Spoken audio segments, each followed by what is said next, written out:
Magandang gabi po sa lahat ng mga kapatid ko sa Panginoon. Samahan po niyo ako sa panalangin sa gabing ito. Atin pong ipanalangin ang ating bansang Pilipinas at sa buong mundo. Ang panalangin nating lahat na sama-sama na may pananampalataya ay papapakinggan po tayo ng ating Panginoong Hesus. At bago po tayo mag-start sa ating panalangin, kung kayo po ay nakikinig ngayon, nandito po babasahin ko lang ang isang talata dito sa Matthew chapter 18 verse 19. Ang sabi dito, "Again, I say to you, if two of you agree on earth about anything they ask, it will be done for them by my Father in heaven." Purihin ang Panginoon sa kanyang mga pangako sa atin na kung tayo ay magkaisa sa ating panalangin, ay papakinggan tayo ng ating Panginoon. At ang ating Amang nasa langit ay nakikinig kung tayo ay magkaisa sa ating panalangin na may pananampalataya. Manalangin po tayo mga kapatid ko sa Panginoon. Amang banal, Diyos naming makapangyarihan sa lahat. Pinupuri at sinasamba ka po namin sa Espiritu at saka sa katotohanan sa mga oras na ito. Buong puso po kami na lumalapit sa iyong dakilang presensya. Una sa lahat ay nagpapakumbaba po kami sa iyong harapan. Patawarin po kami, Panginoon, sa lahat po naming mga kasalanan, sa lahat po naming mga kakulangan. Alam namin, Lord, na hindi mo po papakinggan ang aming mga panalangin. Hindi po ito makarating sa iyong dakilang presensya nang dahil po sa aming mga kasalanan. Dahil ang mga kasalanan po namin ang siya pong naghadlang upang kami po, Panginoon, ay hindi mo marinig. Hindi po maiksi ang iyong mga kamay upang hindi mo po kami abutin, Panginoon Father God. At hindi ka po bingi, Panginoon, upang hindi mo po marinig ang aming mga panalangin. Lord, una sa lahat ay amin pong itinataas ang aming bansang Pilipinas, Panginoon Father God. Patnubayan mo po, Panginoon, ang aming bansa, Panginoon. Tinataas namin, Panginoon, ang aming Presidente Rodrigo Duterte, Panginoon, maging ang kanyang mga kasamahan, Panginoon Father God, sa government, hanggang sa mababa po, Panginoon, na katungkulan, Panginoon, sa government namin. Tinataas ko po ang kanyang Vice President, ang kanyang mga kabinete, ang mga congressman, ang mga mayors, downline nga to sa mga opisyalis, Panginoon Father God.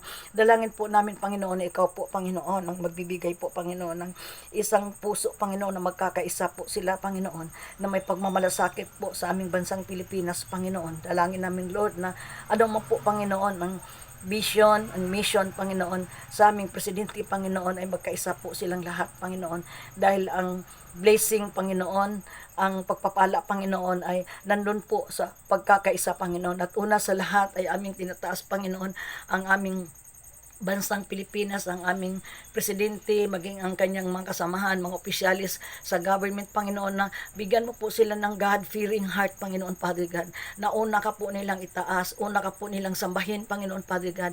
Dahil ito po, Panginoon, ang sikreto ng katagumpayan ng lahat, Panginoon, sa buong mundo. Kung ikaw po ay i-recognize, kung ikaw po ay una po nila, Panginoon, maitaas, ikaw po ang kilalanin na ikaw po ang Diyos ng lahat at walang ibang Diyos na aming kikilalanin maliban ng po sa iyo, Panginoong Kristo. Tinataas ko rin po, Panginoon, ang pandemic ngayon, Panginoon, ang COVID-19. Lord, dinadalangin po namin ang lahat ng mga pasyente, Panginoon Father God, ang lahat ng naapektuhan po, Panginoon, ng mga karamdaman, Lord.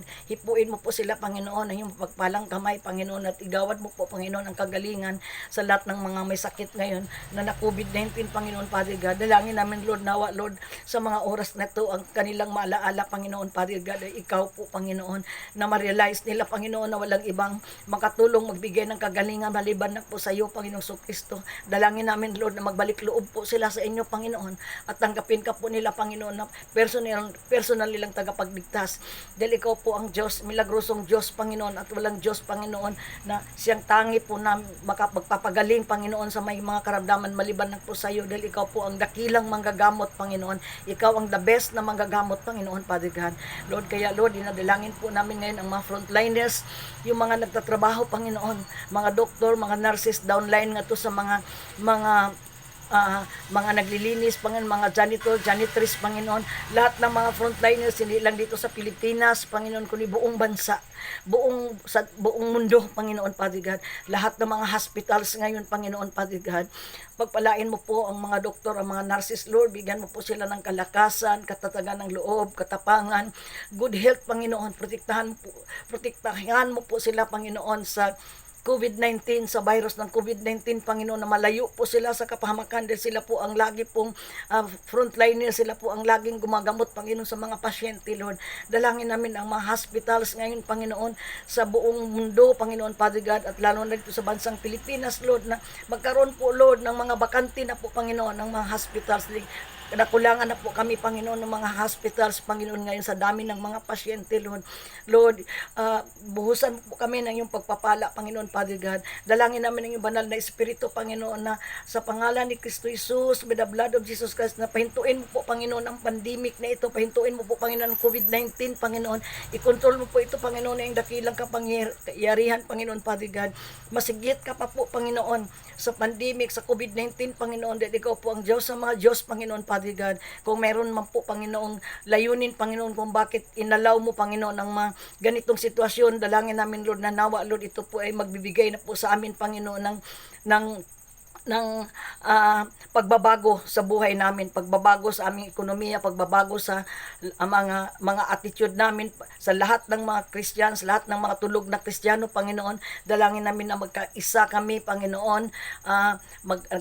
Bigyan mo po kami ng espiritu ng magkaisa kami, Panginoon, sa pagbahagi ng banal na kasulatan. Tinataas ko po, Panginoon, ang mga missionary, ang mga pastors, Panginoon, lalo na po, Panginoon, ang mga kasimbahanan ngayon, Panginoon, Father God.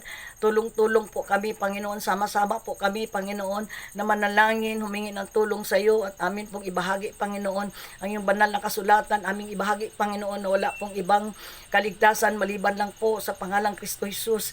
Lord, sa mga oras na ito, tinataas ko rin po, Panginoon, ang bansang Lebanon, Panginoon, Father God, yung mga naputukan, yung mga biktima, Panginoon, ng trahedya, Lord, pagpalain mo po sila, i-bless mo po, Panginoon, ang mga namatayan, i-comfort mo po sila, Panginoon, Father God, tulungan mo po, Panginoon, ang mga naapektuhan, Panginoon, na biktima, lalo po yung mga namatay na, Panginoon, na meron pong dadalhin po dito pabalik sa Pilipinas. Ikaw na po, Panginoon, ang mag-comfort, Panginoon, sa mga naulila, Panginoon, Father God. Dalangin ko po, Panginoon, maging ang ibang bansa ngayon, lalo na po sa Muslim country, Panginoon, Father God, sa India o sa ibang lugar pa po, Panginoon, yung mga nagsimba ng Diyos-Diyosan, Panginoon, dalangin ko pa, ikaw ang magwasak sa kanila, Panginoon, yung mga Hinduism, mga Buddhism, sa pangalan ni Kristo Jesus, by the blood of Jesus Christ, Panginoon, anuman ang sinasamba nila, Panginoon, Panginoon, sa kanilang buhay, ay ikaw pong magwasak ito sa pangalan ni Kristo Jesus at babalik sila, Panginoon, sambahin kanila, Panginoon, ikaw po ang tunay na Diyos, Panginoon, Father God. Lord, dalangin ko po, Panginoon, sa lahat po, Panginoon, Father God, na nagbabahagi po ng iyong banal na kasulatan, yung mga nag-o-online, Panginoon, Father God, at ikaw po, Panginoon, magbibigay ng more knowledge and wisdom, Panginoon, Father God, at lahat ng mga churches dito, Panginoon, sa bansang Pilipinas, maging dito po sa Maynila, Panginoon, Father God, sa mga probinsya namin, Panginoon, Father God, bigyan mo po kami lahat ng katapangan, kasipagan, Panginoon, na hindi po kami magsawa, Panginoon, na aming ipamahagi, Panginoon, ang iyong banal na kasulatan, ang magandang balita, Panginoon, na walang ibang kaluwasan, walang ibang kaligtasan, Panginoon, na matanggap po sa lahat ng sangkatauhan, maliban lang po ang magsamba, maliban lang po sa pangalang Kristo Jesus, Panginoon. Dalangin din po namin ang aming mga kabataan, Lord.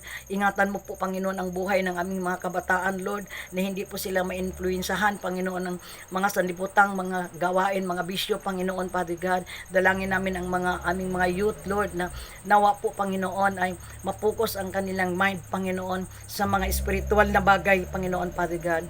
Lord, maging ang sa edukasyon karon sa aming mga kabataan, Panginoon, ngayon, sa eskwelahan, Panginoon, ay amin din pong itinataas sa iyo, Panginoon, ang mga estudyante namin, Panginoon, ang mga paaralan, ang mga teachers, Panginoon, lahat, Panginoon, ay amin pong itinataas sa iyo. Ang daming problema, Lord, ng aming bansang Pilipinas, lalo na po ngayon, na bagong issue, Panginoon, sa PhilHealth, Father God, no, dalangin ko, Lord, na dalangin namin, Lord, na ikaw po ang magbibigay po, Panginoon, ng kalutasan dito, Panginoon. Ikaw ang magbibigay, Panginoon, ng more knowledge and wisdom, kaalaman, Panginoon, sa mga namumuno, Panginoon, Father God. At ang katotohanan lamang, Panginoon, Panginoon, ang siya po, Panginoon, maipahayag, Panginoon, Father God. Patnubayan mo po, Panginoon, ang aming Pangulo at maging ang kanyang mga kasamahan, Panginoon, lahat-lahat. At At dalangin ko po, Panginoon, na ang iyong banal na Espiritu, ang iyong banal na presensya, ang siya pong laging kasama namin sa araw-araw ng buhay namin. Samahan mo po kami, Panginoon, Father God. Ingatan mo po ang iyong mga anak, Panginoon, Father God. Dalangin namin, Lord, na ang lagi po, Panginoon, iyong mukha, Panginoon, ay iyo pong lagi pong nakabantay po sa amin, Panginoon. To God be the glory. Hallelujah, Lord Jesus. Lord, marami pong salamat sa gabing ito, Panginoon. Amin na pong pinapasalamatan, inangkin na po namin, Panginoon, ang lahat po naming mga panalangin, Panginoon, ay hindi po ito masayang, Panginoon, sa iyong presensya. Amin na po itong mga pinapasalamatan at inangkin na po namin, Panginoon, ang lahat ng mga panalangin ay mayroon na pong mga kasagutan. Sinisilyuhan ko po, Panginoon, sa pangalan ni Kristo Jesus, by the blood of Jesus Christ, ang aming mga panalangin sa gabing ito, Panginoon, Father God, na wala pong walang work of the devil, gawain po ng kaaway namin, Panginoon, ang siya pong maghadlang sa pangalan ni Kristo Jesus, Panginoon. We cancel all the work of the enemy, Panginoon, sa buhay ng iyong mga anak sa mga oras na ito, Panginoon. To God be the glory, O Lord. Panginoon, ang marami pong salamat, ang lahat na ito, Panginoon, aming dinadalangin sa pangalan ng Ama, ng Anak at ng Banal na Espiritu, at ang lahat ay magsasabi ng Amen. Thank you.